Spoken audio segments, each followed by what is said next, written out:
there, my name is Estelle Tanner, and I'm a past life regressionist, and my training is QHHT, Quantum Healing Hypnosis Technique, BQH, Beyond Quantum Healing, Introspective Hypnosis, also Spirit Attachment Releasement Therapy, and a fair few of my clients do benefit from that last one. I really love this work. And I love it because I see that my clients get healing that is really deep and really thorough because it's brought to them by their own higher mind. I don't take them to any specific scene myself. I wouldn't know what to show them if I could. I only help them navigate and advocate for them by asking questions. But their own higher mind reveals to them the scenes that are the most appropriate for them now to benefit from. And they're never given anything that they can't handle. And it's given with love and tenderness because it's themselves wanting to help them heal and grow and come up to the next level. So, I'm today going to talk about what it is to be human.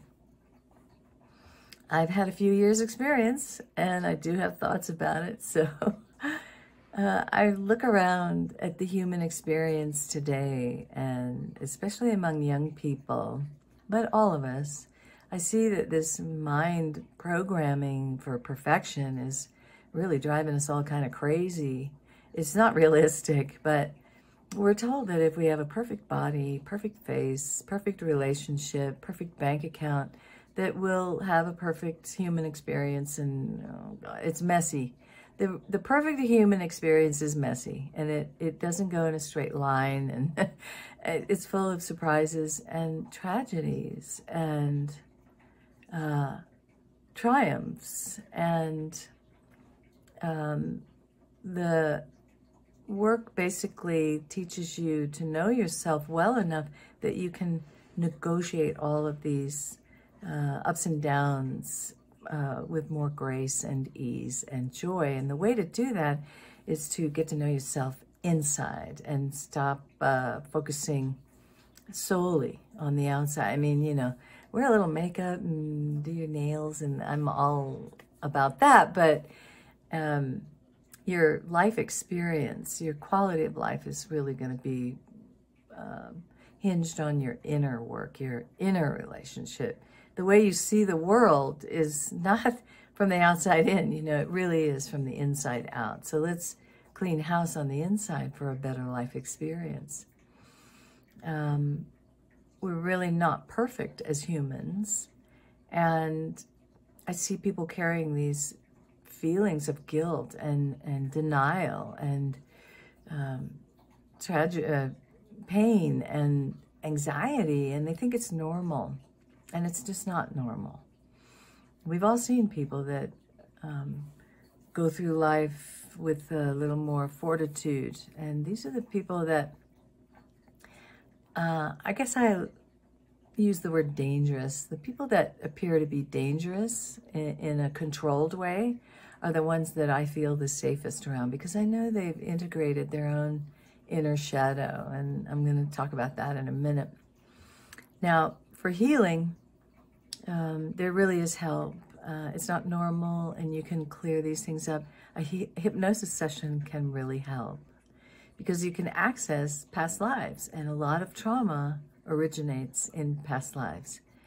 There will be a specific lesson that we have to learn. And until we address it and resolve it, the circumstance will keep repeating and repeating and repeating. And the triggers will keep coming and disrupting us and frazzling us until we look at it. And at a certain point, people become, their discomfort becomes greater than their fear of becoming vulnerable and exposed. And at that point, they come and ask for a hypnosis session.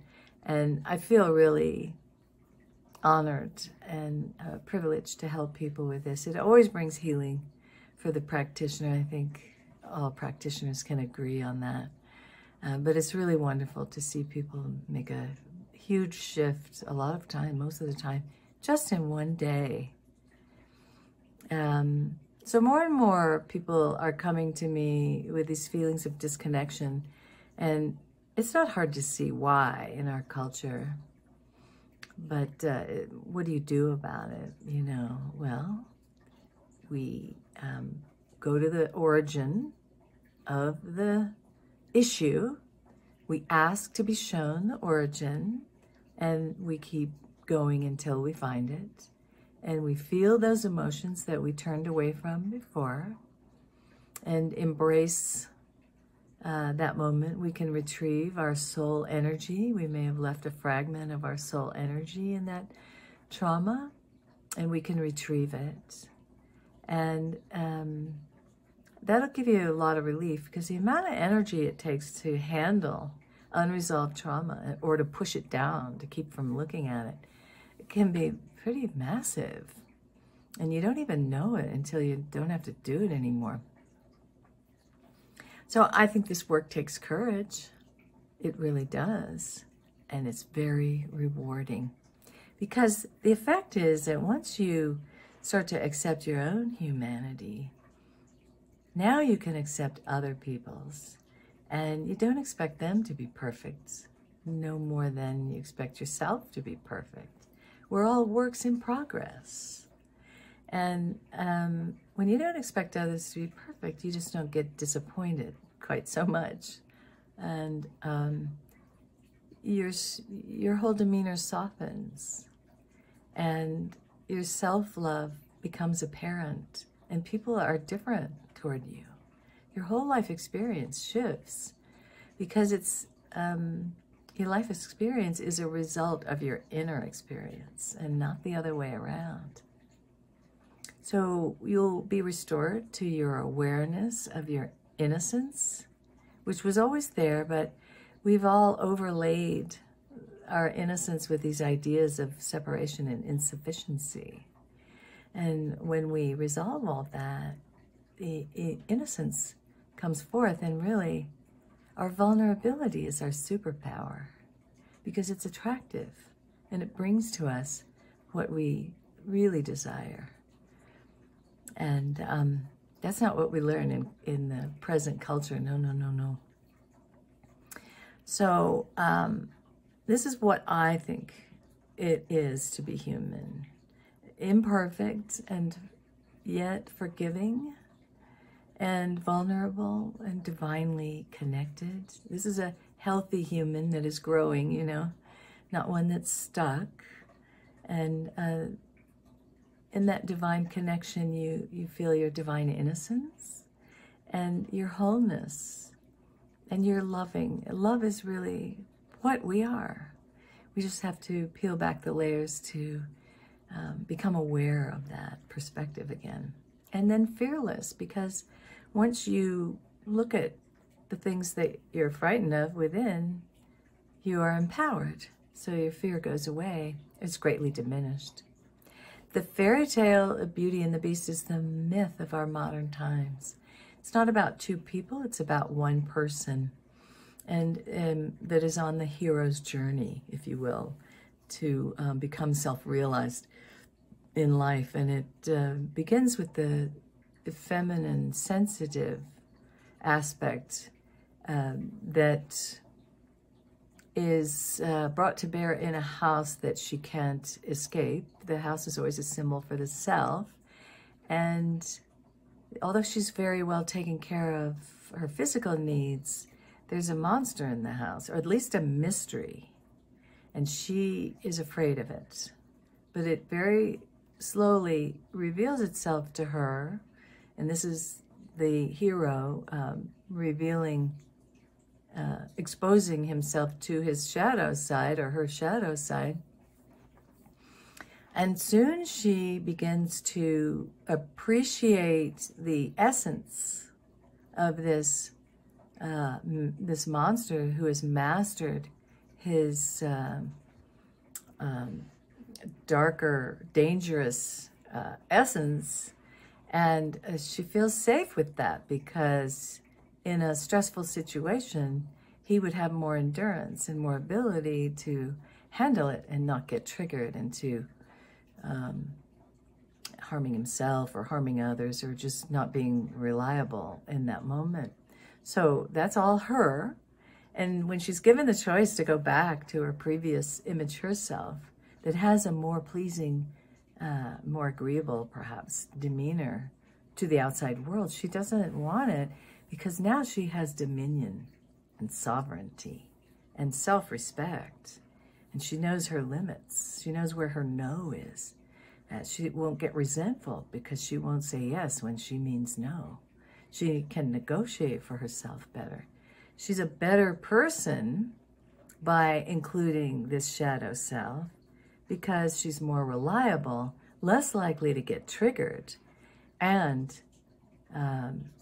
more aware of and appreciative of the essence of people and not so beguiled by the persona, the outward appearance. So it's all included in the whole human experience, not just the beauty, but the well-tempered monster makes us a better and more whole human as we find ourselves to be here. So we're all works in progress here on earth. That's what it's for. And it is such an incredible time to be alive. I can't tell you how amazing I think that it is to be alive now. It's unprecedented times where the planet and the human race are raising our frequency. So when you ask yourself, what can I do? What can I do? Use the courage that you have to do your inner work, because it really does communicate, not just on the family of man, it influences the planet and our previous generations. I mean, it's just amazing. And soon we'll be in a completely different paradigm. And the ease with which we make this transition is solely dependent, I believe, on how well we have done our inner classroom and how great our relationship is with ourself, is how great it will be with everything around us and our brethren. So thank you so much for watching, and I will see you soon.